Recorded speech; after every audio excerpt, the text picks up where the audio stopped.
sir. Hey, we started, before we went to the last PSA break, I want to talk about this whole thing, ageism in hip hop music, and why it seems like the audience that supports hip hop music, current music, they cater to, I would say, age bracket of from 8 to 28 for the young audience. The older audience of hip hop, I consider myself first generation hip hop because my first rap record was Sugar Hill Gang's Rapper's Delight. I remember literally getting that from the store. So I'm in that first generation as far as when the industry became a business and making records.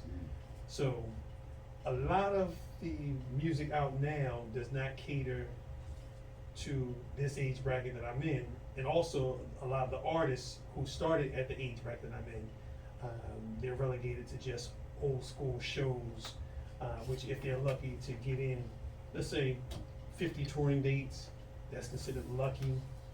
If you reach 100, you are, a genius or, a legend. Whereas other music, the genres of the audience is older, the artists are older, but they still have an older and younger audience following them. So why is it, do you think, that hip hop artists are not allowed a sustained, let's say, eligibility to make income like the other genres? I think, well, I heard a lot of people say that hip hop is a young man's sport, and I don't even know where that came from. I say that a lot. But I guess like I don't know, because I can't even say that it's touring, because if you're an artist, period, you have to tour.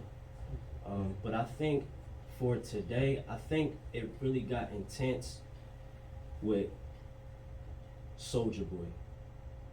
And I think because he went so viral on the internet and he was so young, I think it started there. I might be wrong, correct me if I'm wrong. It's a very good perspective. In hindsight, if I had to look back, I've been we was on a break and I'm thinking about it like, how did that happen? I think it started with Soulja Boy and how young he was.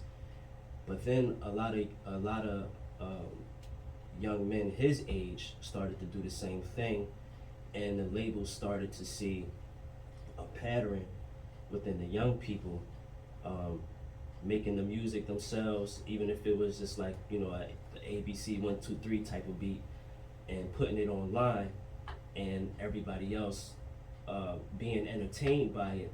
So labels started to look for younger people trying to recreate that Soulja Boy thing over and over and over and over and over again, like trying not even reinventing it, just trying to do it over and over again. So I think that did something to the artist, to where it's like, damn, like, I gotta hurry up and I'm already 20 something, let me try to hurry up and do this. And I feel like when that was happening, it wasn't likely to see somebody 20 something or 30 something or 40 something doing that, what they was doing in the early like YouTube days or MySpace days and stuff like that. It wasn't likely. So the label seen that and it was like, all right, they might as well have had a PSA or something like, yo, this is what we doing. Don't come to us if you 20 and younger. You know what I'm saying? And I think that's what started it. As far as like how people think now, I don't know. I want to piggyback because I'm a little older, so I would say Tupac. Because Tupac has a phrase that, it was like Larry Home, Flabby and Set, he was getting at the older generation then, and he was only, like 24, 25.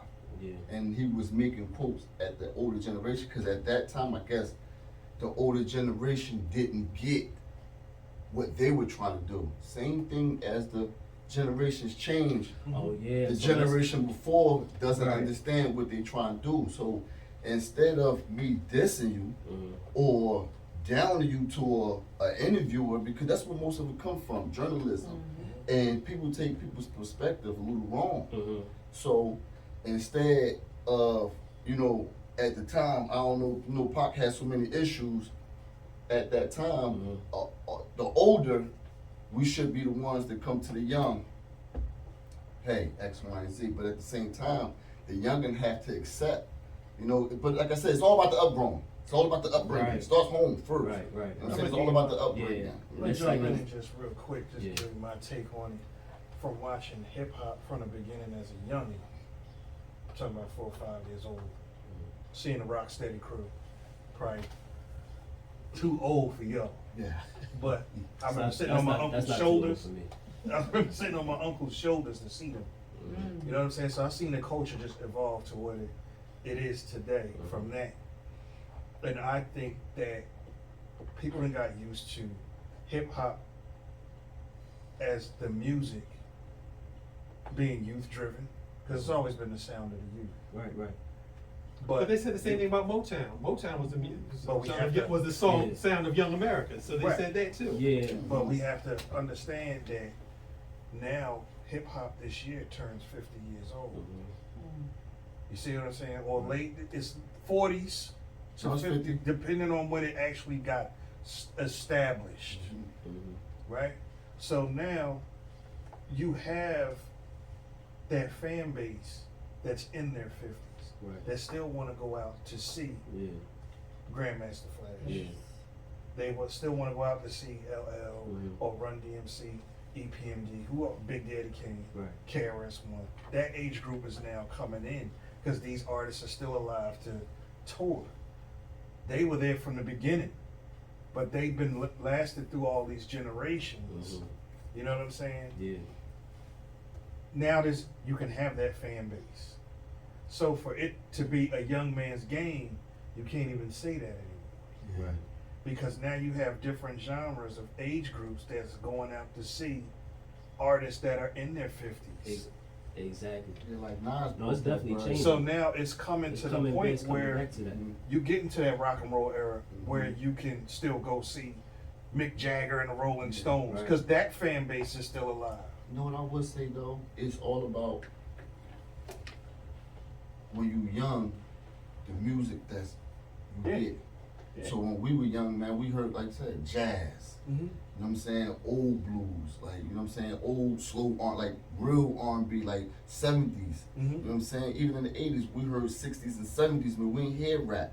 You know what I'm saying? So Yeah. rap I think it's comes, about the edge. you know what I'm saying? That's The edge that comes when you're you know what I'm young. saying? When you young, that's when It's it a- comes yeah. from. So 'Cause it you get resonates your with you. music, like you get your inclined, like you said, your mother was a singer, your dad was a DJ. Right. So you was gonna be musically inclined anyway. You know Right. what I'm saying? Right. Because it was embedded. Now like I tell people, now I remember my uncle hitting the corner playing they call it Come house on. music. Yeah. Hitting the corner. Yeah. You hear that blocks away, he got that thing loud, but today it still resonates the same way. Yeah. Like when you hear it, it put you there. We also have to acknowledge what crack did to hip hop Oh. as well Mm. in the black communities. Mm. Hip hop, like I said before, was the expression of our lives. Mhm. So that disconnect between young and old happened when we had to deal with such an epidemic, and then it forced children to pretty much step up to the plate and take the place of their elders because it was so riddled throughout our communities. So we got to a point where we couldn't understand our elders, and the elders couldn't understand our youth, and that's what kind of broke hip hop. It put it in two different sectors. It didn't kill it because at some point we grew up and we did what we could the best way we knew how to, and I feel like that's why hip hop is so led by the youth, because it had to be rebirthed at a certain point by us. Well, that what you're saying about the crack epidemic, that is really the catalyst Yeah. for hip hop. Because if you look at it, Mhm. we was partying in the 70s, you know, which I have a question to ask you after the show. It goes right there. We was partying, everything was this, that, and the third. Crack came in, now you got big truck jewelry. Mhm. Because this is what the drug dealers was wearing. Dapper Dan and them came in. You know what? Now the They- rappers the music is of the reflecting '80s, and I would call it drug dealer music, Mhm. but the music of this era is more drug Drug user user music. Drug music. user. Yeah, Right. because I've never seen a time in rap music where there's so many people that glorify what drugs they're taking. Mhm. And it's sad because I've never seen this many young, successful artists in rap who have all the reasons to live. They're dying Mhm. Drug use.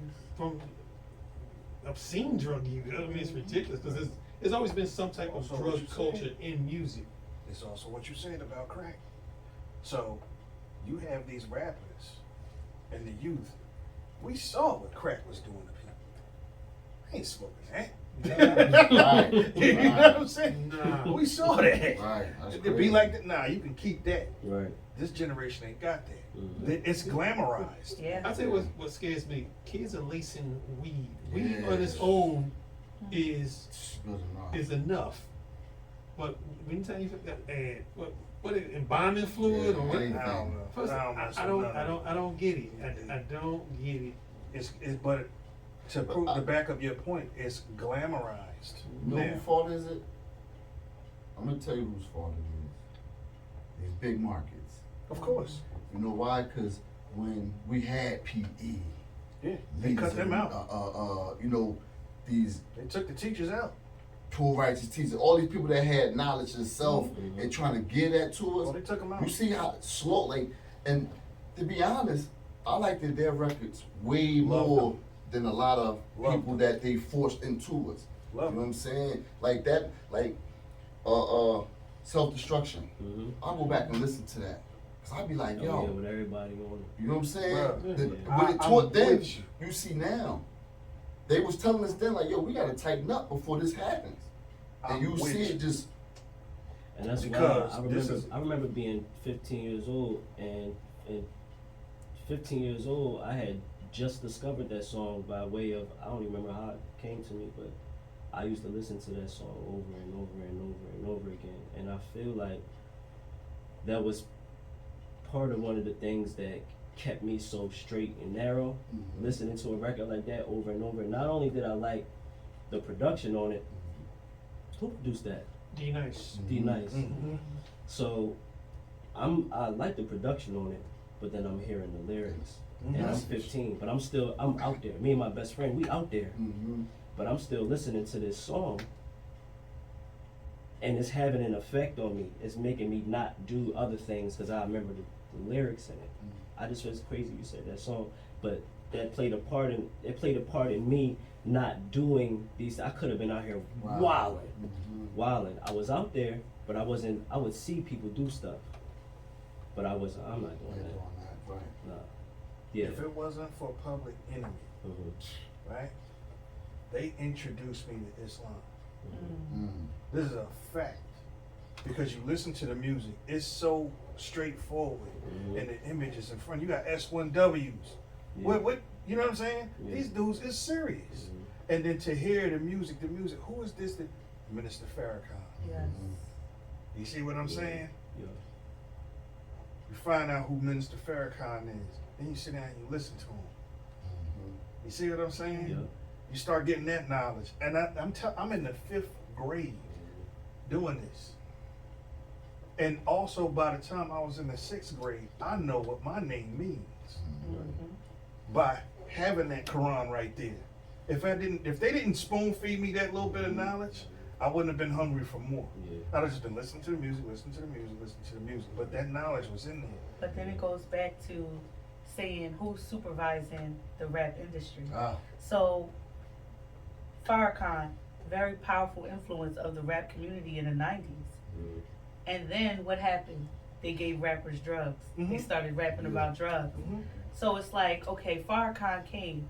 Who's next? It's us, the songwriters, the artists. We gotta change what we putting in our music. Yes. Because that's what's programming. Going back to the songwriters, the rappers, we are the gods of our community. We want to change the way it look, the way the sound is producing. Mm-hmm. But this We the got thing. to change what we thinking about. But this is the thing, and I'm saying this. As I said, I've seen a lot in the rap music business. There was a time where you could have every kind of rapper in the business, and it wouldn't conflict with the other. Yeah. You could have your positive rapper, Oh, yeah. but Yeah. the same as the, Mm. let's just say, more sensational street Mm. rapper, and it wouldn't be any conflict. Right. You could have all the different varieties of messages, whether it was funny, serious, political, social. You could have it all in the same, and no one got played over the other. It was an equal airtime. now you have there are many rappers out there that are making the type of music we're saying needs to get made, but they're not getting the That airtime to be heard or that Right. push. Mhm. So that's what the Piggyback problem is. off of. I don't mean to cut you off at all, Abel, but it just resonates everything you're saying. So I had this discussion with my son last night when I asked him, what's the most powerful thing on this planet? And he named like 50 different things. I said, information. That's the most powerful thing on this planet. And the more you have, the more deadly to the powers that be plan it is. The reason why I say that is this. They got rid of all them conscious rappers because we started to put down the crack pipe and That's the guns right. and get organized. Let's go. Period. In fact, more people registered to To go to vote. college and We to got vote. Go to involved in school. politics. I'll tell you what really changed things. The positive era of rap music, I hate to bring it up, but it's a fact.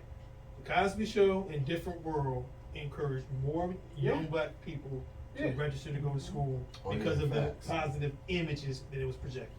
We And wasn't that's out here fact. doing this stupid stuff no more. We was We- more organized. We Right. were We had a wearing voice. materialistic Right. brands. We were Yeah. wearing black college Black college, schools. historical yeah. black colleges. Yeah. Nobody was, you know what I mean? All the things that they gave us to destroy ourselves, we turned away from it. Yeah. They said, listen, we got to get them back because we need a slave class. Remember, anybody in power also always needs a slave class to maintain their power. This is what they do. These records, here, talk about, you see what they did, NWA and all that? Yeah, you can talk about this, but we're going to blow this album out the water. The reason why, because you're talking about killing yourselves. It's not empowerment, it's not enlightenment, it's not knowledge of self, it's not none of that. You're just talking about what's going on in the streets. So we're gonna give you 30 million, as long as you keep talking about it. You know what I'm saying? And that's what's going on today. There's still a lot of conscious rap and music out there. But the dumb stuff is the stuff that's more profitable because it goes back to the MC. You controlling the crowd with your voice. Yep. So if you're telling people to party, that's what they're gonna do.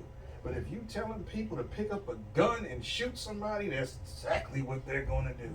Unconsciously, because you're being programmed to think that way. You see what I'm saying? So we just gotta be more Mindful. mindful. You know, the lady down in Atlanta that's tearing everybody up, she simply said, man, watch what y'all rap about. Yeah, Which is common sense, because yeah. I used to always tell people, like, yo, why you don't do this or this? I'm like, bro, how can I rap about something I'm into? Like, it feel like you're telling on yourself. That sounds stupid. Yeah. You know what I'm saying? Yeah. So it's just like, yo, I was telling the youth, like, bro, why you should, bro, they come get you, they using that. You know what I'm saying? So it's just like, why is you incriminate your man too? They didn't need no law for You that. know what I'm saying? You putting your man in They it, didn't like, need no law for that. yo, don't know law. It's Like, called they- self-incrimination. But the thing about it is, we signed the Patriot Act. Anything you put on the internet is theirs. Yeah. You don't own it no more. You know what's crazy? If you ask everybody what's their favorite song, right? I guarantee it got nothing to do with violence. I guarantee you that. I have so many. Like, yo, what's your number one? And I'll guarantee you it's gonna go somewhere. Like, automatically you might think about some hard hip hop because it depends who's asking you that question. But if you really sit down, deep dig, and think, your best song was, And it's not. you know what I'm Because saying? one of my, Could I'm have gonna been say, like something like real soft. my top 3 favorite as far as hip hop goes is a freestyle Raekwon did, and I wish he would have finished the whole song. And it had nothing to do with violence. He was just talking about back in the day, being on the block, playing hopscotch, Mhm. and it's so dope. Yeah. Cause I love that song because the minute I hear it, it takes me out of any mood, and I'm just like, whew, that was the good old But days. I don't like listening to rap anyway. Like, unless it's good rap. I I don't like hate listening to to hear rap. rappers say I don't like listening to rap anyway because, like I said, hip hop is my culture. It is, and no matter what bad patches we go through, it's always gonna be an era of rap that will nullify whatever the bad patch is. Mhm, right. Like when I listen to rap, it's probably on the radio, but if I had the choice, I'm throwing some R&B on, Yeah, man. throw something soft because I rap. You know what I'm Come on, saying? man. I don't want to sound like people. Yeah. So that's my main thing. I don't want to sound like nobody. I don't want you to sound like me. I'm off that Wu-Tang. Like, you don't want to sound like nobody I don't know. Like Ghost said. You know Yeah, what he's I'm saying I saying? don't even gotta say, but I don't. I will listen to some. I'll listen to some hip hop. I'll listen to some rap. I got my favorite songs. I'm one of those people that if I like something, I listen to it over and over and over and over and over and over again. But most of the time, the songs that I put on, you ask Courtney over there, I'm playing some R&B, or I'm playing. So I put on some Whitney Houston, or some Stevie Wonder.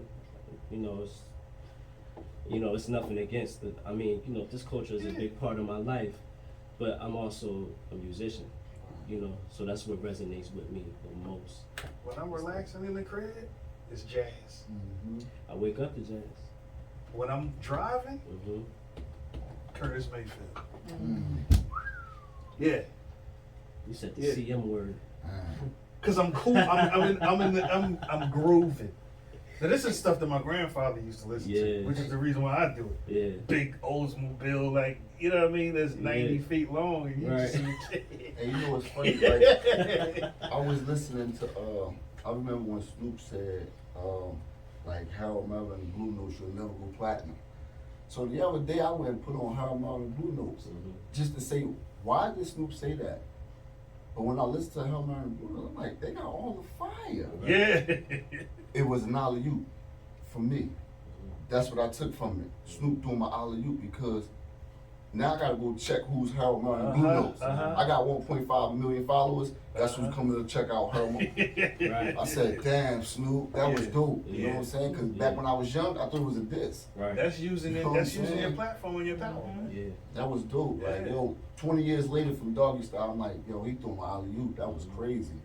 Who did he put on there? He put the OJs on his album, didn't he? Mm-hmm. The dramatics. Dramatics. Dramatics. Dramatics. Yeah. Heavy. And a lot of them songs, they talking about the same thing that's going on today. If you really sit down and Yeah. listen, like, yo, they was talking about this back then. Mhm. Why didn't we learn? Like, what's going on? Wasn't really listening. We was Yeah. vibing. Yeah. Some people Pac get was lessons saying, late. he That's was- all. Yeah. Lessons Yeah. late. He's bobbing his head to the beat. Beat, So, right. We're not peeping the game. We got to peep the game. Though. Saying words, yo. We got to listen to them. Yeah. It's the purpose. Blood and Guts getting ready to roll up in here?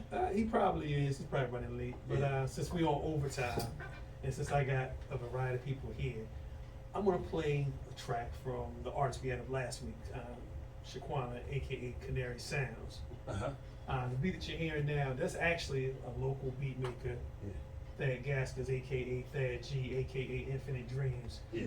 And Shaquana is a singer, songwriter, plays guitar. Wow. Oh, okay. I know it. I know Yes, it. I'm so- just going to save it for y'all, but it's so, dope. I just It's want dope. y'all to sit This back, joint is dope. listen, and check out another South Jersey artist. Original Yes, piece sir. of work from Shaquana, produced by Thad G. Let's Ready? go.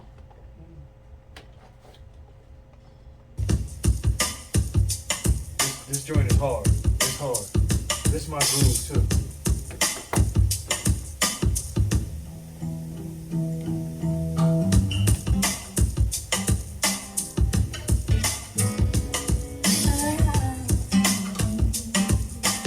This is the shit I listen to when I'm on my deck smoking my cigar. Cool.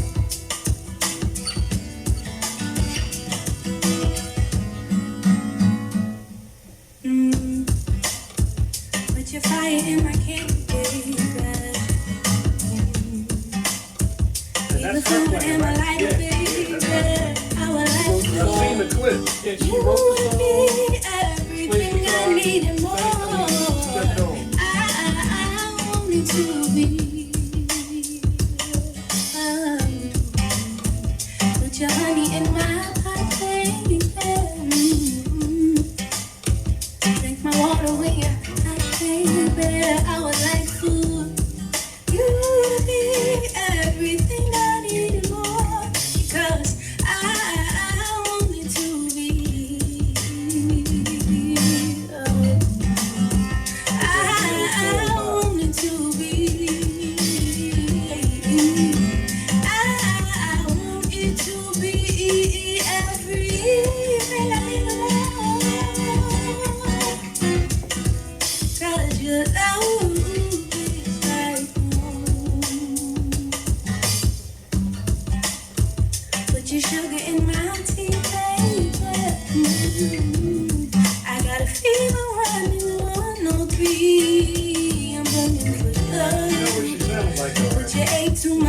Baby, can't A you young see Jill you're Scott. everything I need and more?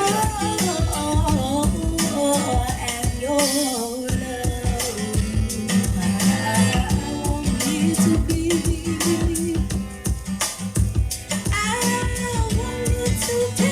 Did you ever hear the original version of "You Got Me" from the Yeah.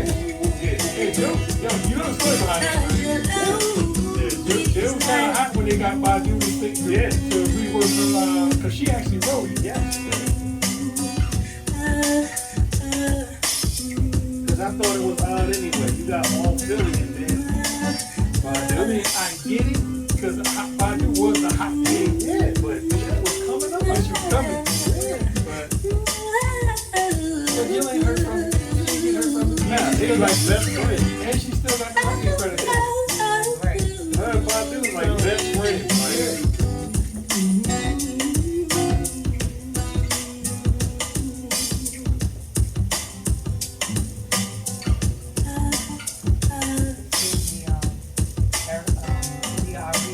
Yes. Her first album, and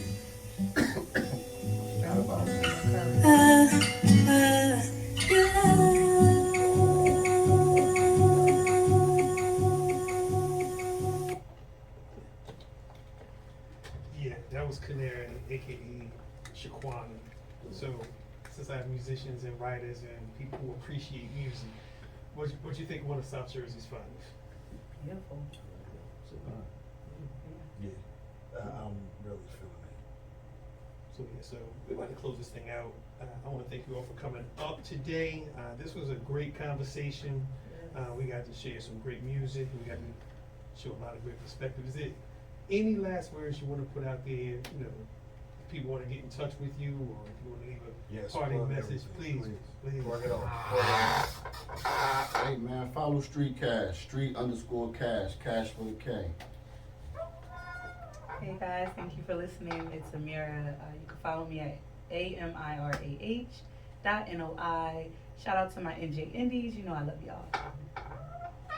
Everybody can follow me at I am Lester London on Instagram. I am LesterLondon.com, and just Google Lester London and check out the music. Drop me a line. Let me know what you think. Very humble person. You know, and to all my upcoming artists, I would just say, you know, set your intentions and don't let nobody steer you left from what you feel you're supposed to do. Because if you can see it, you can most definitely achieve it. You can most definitely make it happen. And it's not something out of your reach. And know exactly what you want to do and take the steps. And you got it and it's yours. The universe already heard you. Just make the move, that's all. There it is. There it is. There it is, man. 91.7 Soul Vibe. Yep, WLFR 91.7. This has been another great show, great guests, good people.